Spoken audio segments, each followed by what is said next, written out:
Welcome in, everybody, to another episode of the At the Pylon podcast. Alongside Chandler Betts, my name is Nick Antonakas. Chandler, how are you doing on this frantic Thursday? It's a cold day in hell, Nick. It is. A lot of news came out of practice this week, Chandler. A lot of news that we won't like, and hopefully our viewers won't like either. Obviously, this week we're playing the Chargers. Most likely a loss incoming, but still plenty to talk about going into this game. Let's start off with the elephant in the room, being the quarterback reps coming out of Wednesday's practice this week. Bailey Zappe was getting first-team reps. Cunningham was right behind him with second-team reps. And Mac Jones was nowhere to be seen during the media access portion of practice. Last night, Jeff Howe reported that Zappe was expected to start on Sunday. He is expected to start on Sunday against the Chargers. And based off the way practice looked, it seems like Cunningham is going to serve as QB too. So, raw thoughts, Chandler, go for it, and then we'll get into some quotes. One quick second. Uh-oh.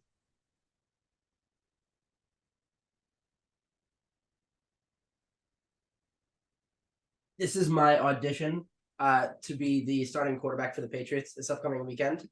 I have my own jersey. I will wear it. There's an open receiver. Pretend there's an open receiver over there. Ball goes to them. That's it. That at least puts me as the third string. Beautiful. Because we know that Mac hasn't been able to do that. And Zappe probably won't be able to do that. And based on the fact that Cunningham is still behind him, he probably can't also. And we cut Greer, so he probably can't either. Wait a second. Hold on. Do you think Mac should be third string right now? No, I don't. Okay, good. I was like, I think that he should still be the starter, but yeah, he is so bad right now. He is bad. But I mean, Zappe's also really bad. Yes, and the fact that Cunningham has consistently been behind Zappe tells me that he probably also stinks. I'd still like to see it. It'd be cool. But I think that the raw reaction is that there is no reaction. We know that we stink at football. This is every week is a tank bowl at this point, and the only thing that I care about right now is the reports that Caleb Williams may not actually be coming out of the draft this year, and that it's going to be a quote-unquote game-time decision. And while I'm vacillating between him and Drake May as the number one quarterback, if he doesn't come out, that means that probably Drake May goes one, and then we don't get one of the top two quarterbacks because the top one quarterback isn't in the draft. That would be bad news. Yeah, whenever we talk about quarterbacks, I'm like, I've already resigned to the fact that we're not going to throw for 200 yards at all this season. Maybe not even 175. This 150 at this point would seem nice. Yeah, we had almost 150 last week, right? Collectively. Yeah, almost between two quarterbacks. Actually, no, yeah. I don't even think we had it. We had Mac Jones had 86, I remember, and I think Zappe had like 53. Oh, did he actually? That's crazy. I thought he had like 70. I'm going to look up the box score right now, but regardless, let's move into some quotes. Yes. That we're getting from the locker room. Juju Smith-Schuster was flooded by reporters after practice on Wednesday. He was asked about a lot of things. First, he was asked about Bailey Zappe. He said, quote, "He's a handsome dude." Then he went on to describe how he's moving the chains in practice. So that at least led me to believe that he wasn't really banking on the mark, that he's invested in Zappe off the handsome dude comment. That's why I included that first. Yeah. But it was followed up by more, I guess, supportive comments. And then when asked about Malik Cunningham, he said, quote, "He's a dangerous dude." Jones obviously was not seen throwing during media portion of practice. Bill Belichick was asked plenty about him. He said, quote, "We haven't won enough games, so I don't think anybody has performed well enough. We all need to do a better job." So a lot of reports, Chandler, over the past couple of weeks have suggested that the Pats locker room is like 80% out on Mac. There's a lot of speculation regarding the coaching staff being out on Mac.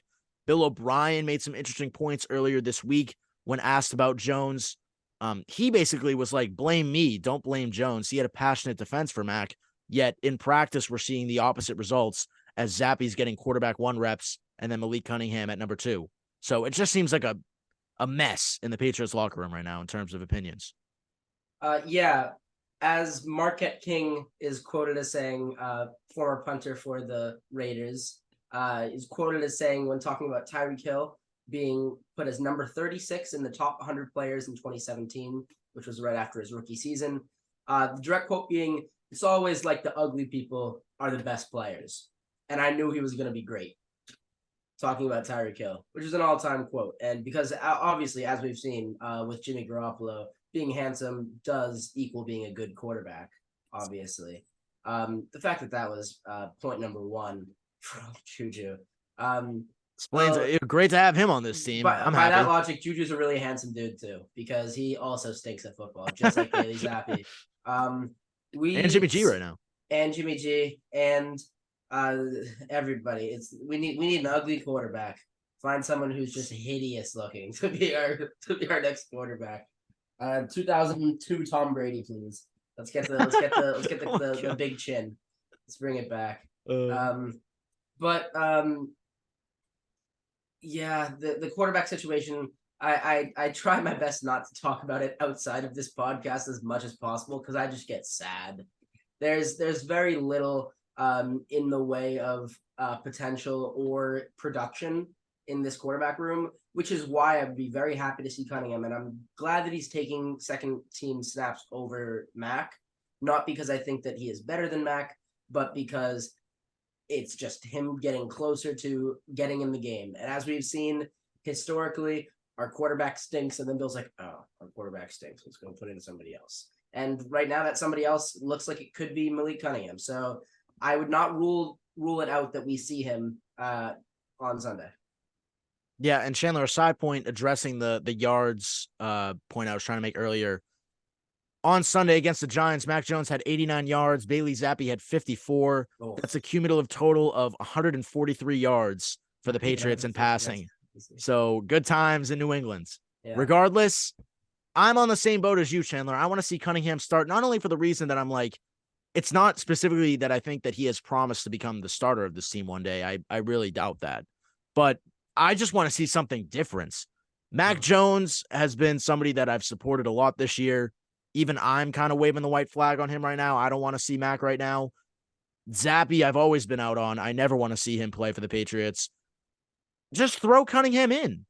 At this point, this team is very similar to 2020 in the sense that our offense is just so bad and so unable to put up points. We're probably worse than 2020 right now. So much worse. Why don't we revert to sort of a quarterback scrambling style that was basically our only saving grace in that 2020 offense outside of the running game? So that to me would be intriguing. Will Grier is another person to consider. I know you said he was cut. He was, but actually yesterday he was signed back to the practice squad. So another chess move there from Bill Belichick, I say in extreme air quotes, because nobody understood why he cut him in the first place. Now he brings him back. You got to say that it was for bringing McDermott up to the main team for Sunday's game. We were short no linemen, but out of anybody you cut, why you canning a guy like Grier? It just doesn't make sense. So at least we're starting to see Booty though, because previously it would have been Booty that got cut instead. So that is a good point. Pretty happy with that, actually. That is a good point, Chandler. And speaking of Kayshon Boutte, he was actually on the injury report this week. Yep. Let's read that out really fast. Demario Douglas and Ty Montgomery both not participating. Montgomery was sick with an illness. Demario Douglas obviously in concussion protocol following that clothesline of a hit he had on Sunday. That was not flagged for some reason. Or fined. Or fines. Still hasn't gotten a fine. Nothing. Great job, NFL. Then we had limited participation from David Andrews with a foot injury, Jawan Bentley hamstring, Chris Board back, Kayshon Boutte with a shoulder injury. He was supposedly seen in a sling. Trent Brown, ankle and chest, Ezekiel Elliott with a thigh, Riley Reif, knee, Matthew Slater makes an appearance on the injury report with an ankle, City So, ankle, and Dietrich Wise Jr. with a shoulder injury. So not only are we bad, but we're banged up yet again. And it's showing in all aspects of the team's performance so far this year. But I know we've talked about the quarterbacks a lot this year, Chandler. I try to do the same thing as you. Whenever I'm not on this pod, I'm trying not to talk about it because literally that's the only thing that keeps breaking into the news every week. And it's just so sad to revisit on a weekly basis. So let's move into some more I guess, different news, but still bad news. That being the kicking situation in New England. Chad Ryland's very bad, and it seems that he may be on his way out based off the recent plays by Bill Belichick. He brought in a bunch of kickers. I believe it was 5 for workouts earlier in the week. One of those, Matthew Wright, ended up on the practice squad after yesterday's practice. Come on. Good kicker. Do you know anything about this guy? I do know about the kicker. He was Educate us. He was the I believe, I don't know how many wins they got that season. He was the only kicker to win a game for Urban Meyer when he was with the Jaguars. He made 2 field goals in that game. Oh, really? He hit the game-winning field goal. I think it was 50 odd yards. It was over 50. Wow. In London. And wait, he was on the Falcons practice squad. He got cut. I mean, the Falcons have a pretty deep kicking game, so I'm not surprised. Young Wei Koo actually just passed Justin Tucker in terms of overall kick percentage, kicks made percentage. He's 90% to Tucker's like 89.8 or something. Wow. Obviously, like 350 less kicks, but still, Young Wei Koo is an incredible kicker. There was no path for Matthew Wright. There is a path now because we know that Chad Ryland is very not good at kicking, and Matthew Wright could be good. Talking about Bill bringing in 5 kickers, there's a common thing that there are the kickers who stay ready, quote unquote, and they just bounce between a bunch of places when a kicker starts to deteriorate, and they say they come in for a tryout. This happens all the time. They go as a group even. You see the same people around you, and Matthew Wright happens to have been one of them, and he happens to have won that day, I suppose. So he's with us on the practice squad. They're probably going to give Ryland at least one more game. I would be surprised if they didn't, just because, I mean, he was a 4th round pick. They have to give him one more try, but that's going to be an extremely small leash. Yeah, and in terms of Bill Belichick addressing the kicking situation, very similar to the quarterback situation, the way he's addressed it. When he was asked if Ryland is going to be the kicker for the rest of the year, even going into next week's game, or this week's game rather, against the Chargers, all he said was, quote, "He's on our roster." So great insight there from Bill Belichick. Obviously, Chad Ryland feels a little bit shaken in the locker room. He had a long spiel after reporters were asking him post-practice yesterday what his thoughts were on seeing all these kickers being worked out, and then Matthew Wright eventually being signed to the practice squad. He said, quote, "That's what the results of the last 2 weeks called for. I don't take that personally. I don't take offense. The only thing I can do is focus on myself, dial into my routine, and continue my process. Ultimately, the best guy is going to prevail. Everything happens for a reason. I truly believe in that."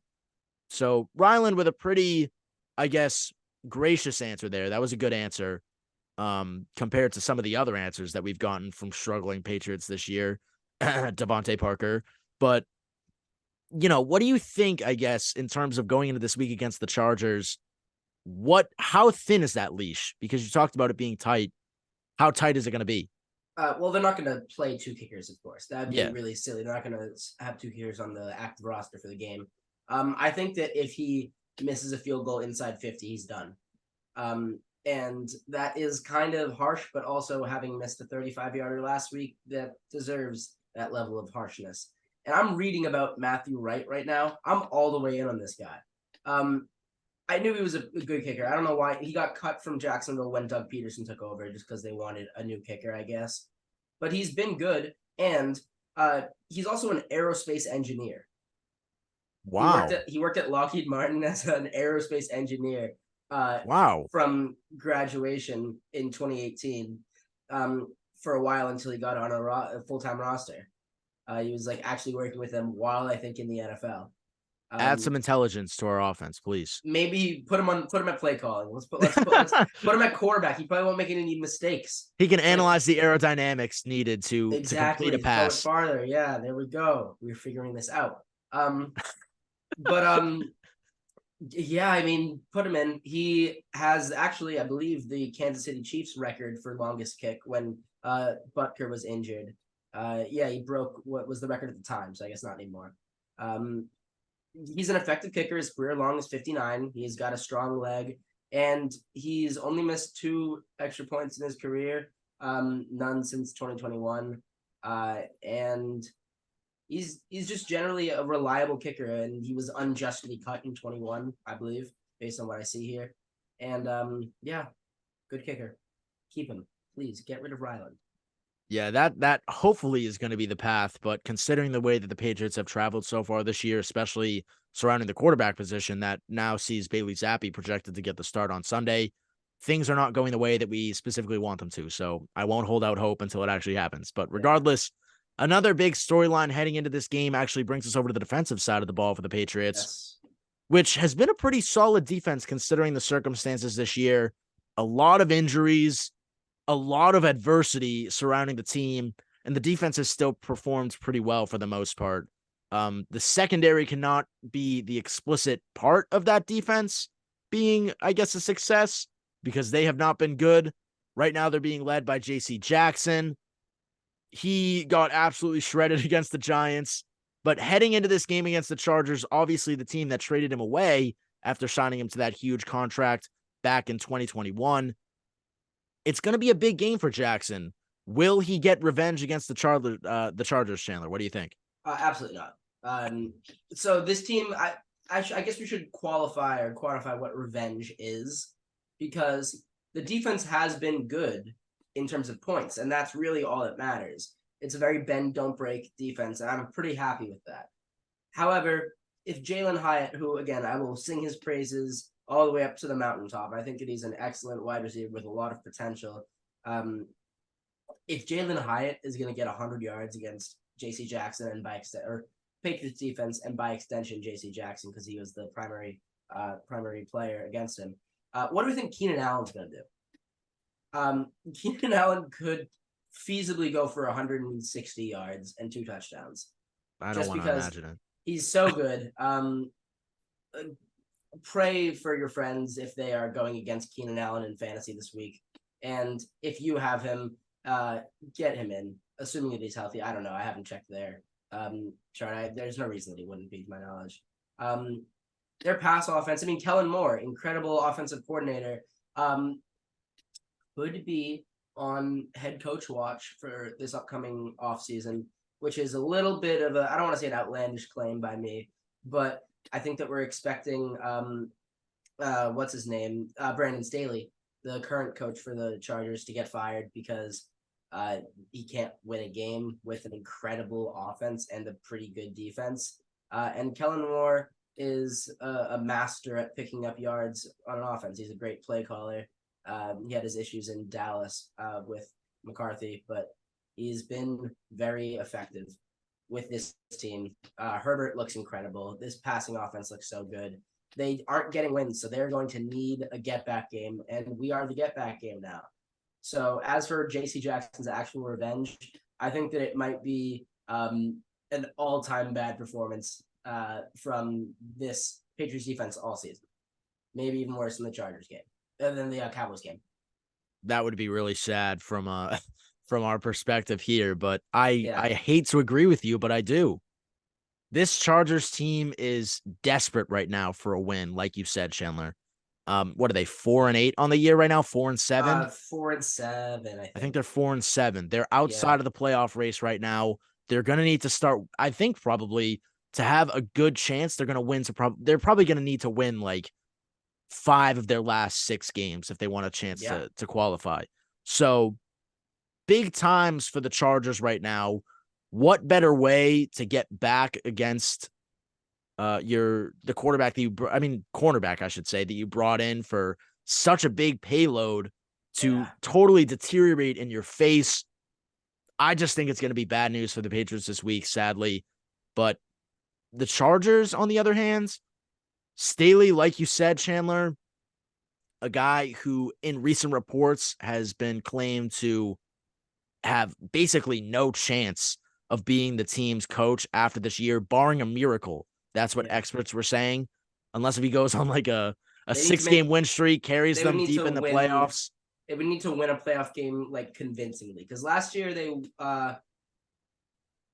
did win, or were they the ones who blew the lead, or they came back? They blew the lead against the Jaguars. Yes, I was gonna say they blew a 20 point lead.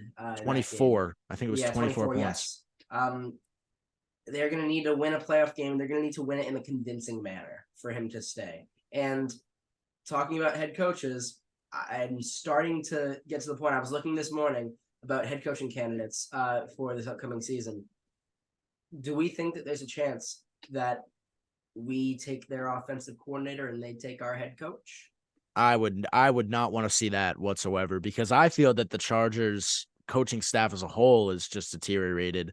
I wouldn't really want to pull anybody from there until they can go and succeed elsewhere. Um, Ben Johnson, right, from the Lions, Yeah, is supposedly, he had a tough week this past week though. but he's I'm still supposedly with him. locked in as a top Panthers candidate right now. Sure. He declined a second interview last year, so that's a Yes. considering There's no factor. reason. I have opinions about this. There's no reason that any promising candidate should take that Panthers job. David Tepper is possibly the worst owner currently in the league right now. Not because he's not going to fund you, because he will fund you, but he expects you to win immediately. He has fired 4 coaches now in 3 years.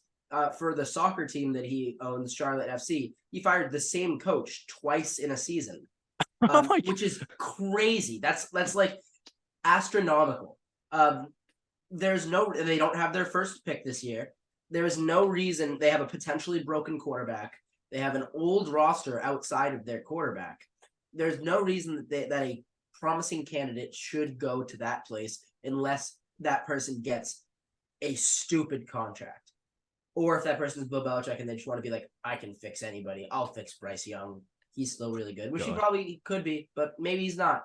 And of course, this being in the light of Frank Reich getting fired.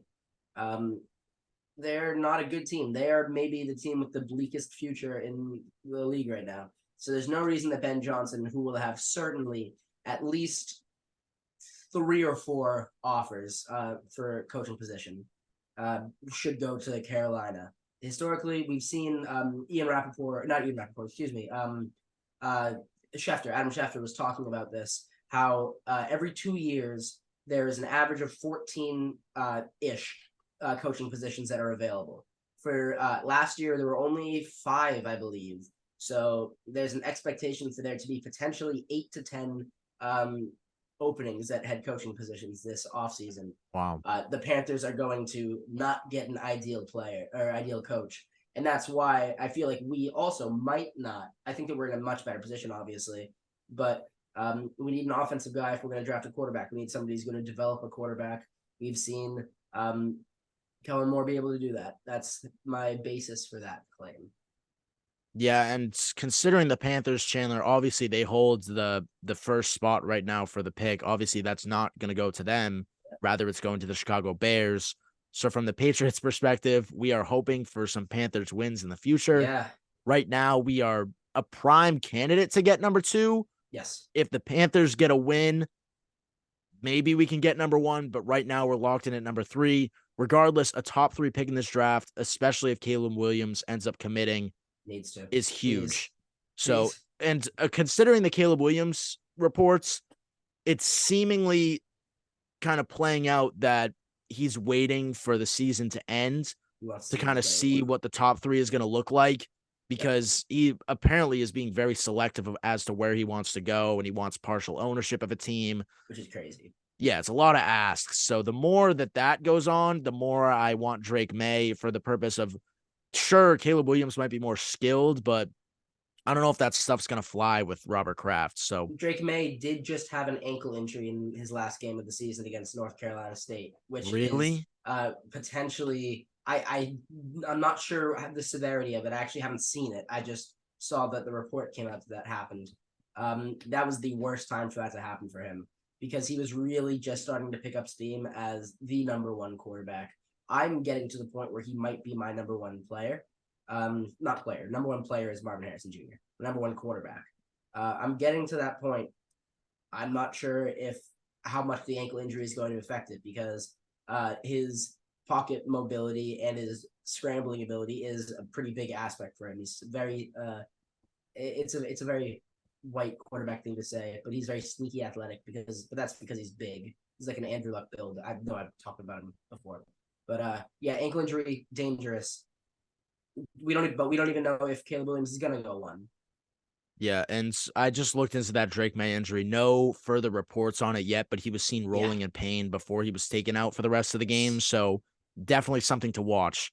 And Chandler, with your rookie analysis this week, that's a Yeah, great segue because you are looking at another quarterback who has seen I a lot am. of praise from certain New England fans this year to possibly be a second round selection. Who do you got for us this week? Yeah, so I have got Jaden Daniels this week, quarterback out of LSU.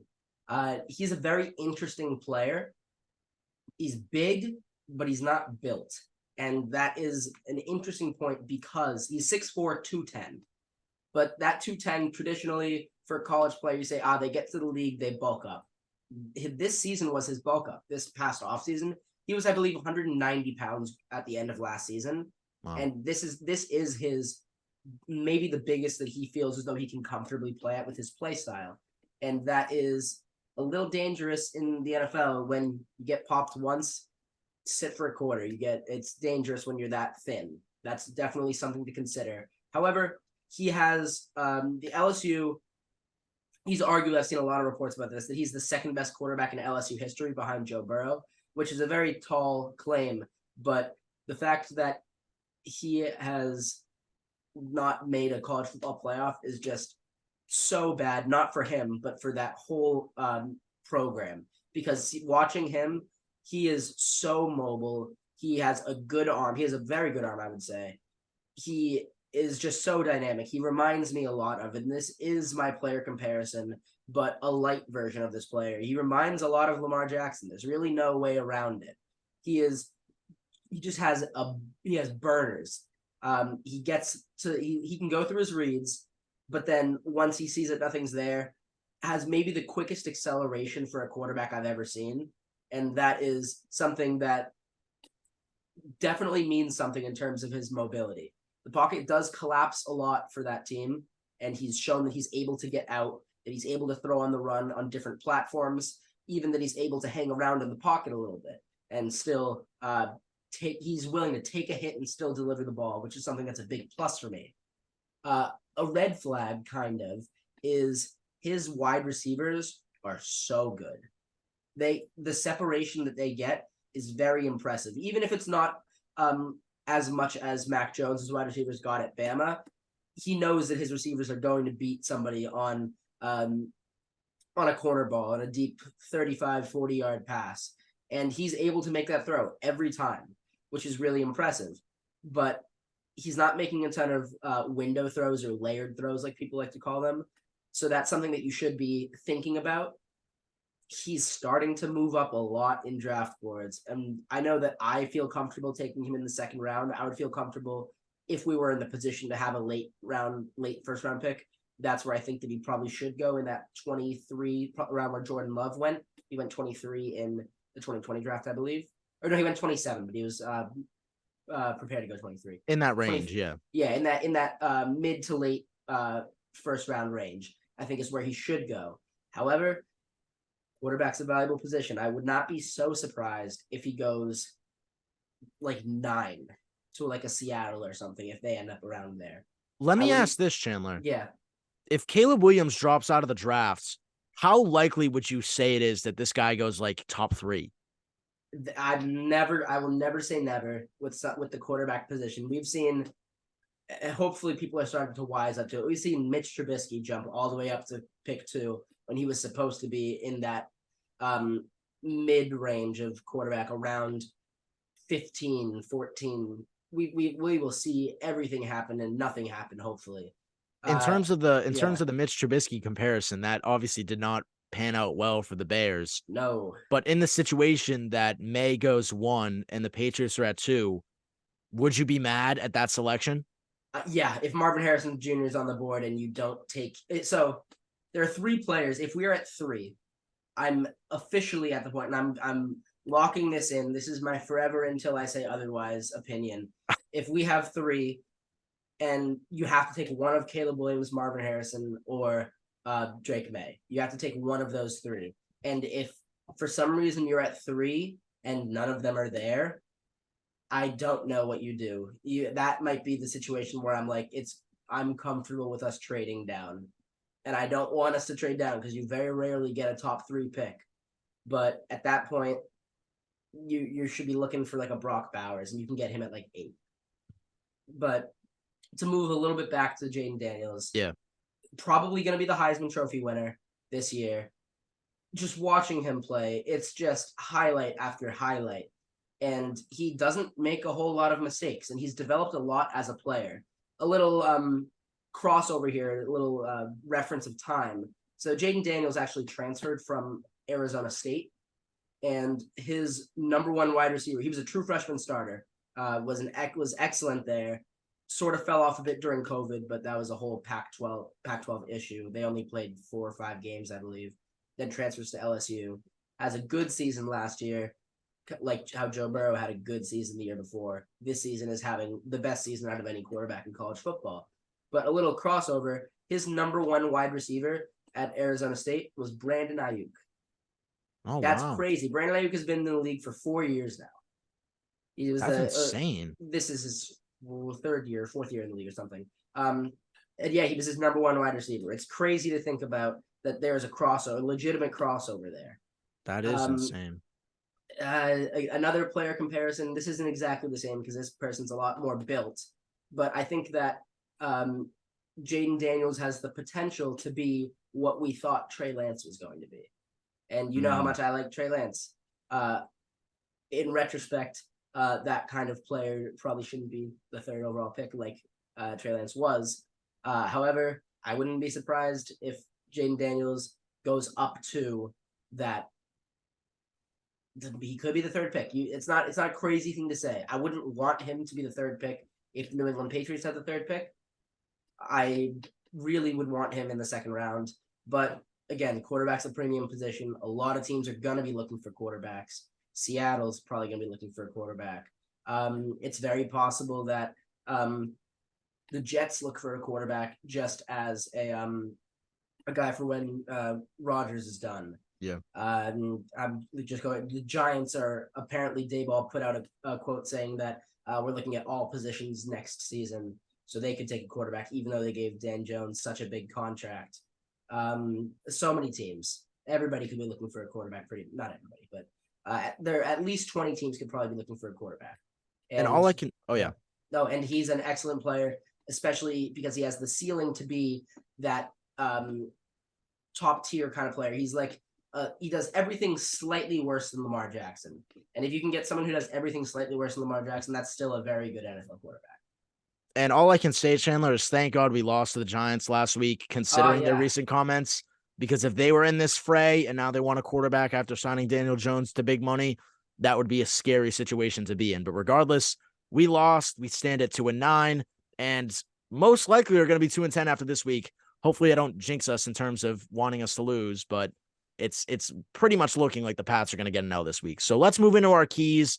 I'll start us off. First off, although it seems unlikely right now, according to Jeff Howe's report, put Cunningham in. I really don't want to see Zappe play in this game. It's almost certain that Mac Jones is not going to be starting this week. There were some rumors about him undergoing some sort of injury in the game against the Giants or in practice or whatever. It doesn't seem like those are true. So it just seems like he's going to be sitting behind these guys. Please don't let it be Zappe. Put Cunningham in there and give him a chance. That's all I ask. Second off, we're going to need to run the ball because regardless of who starts in this game, running is going to be a focal point of our offense.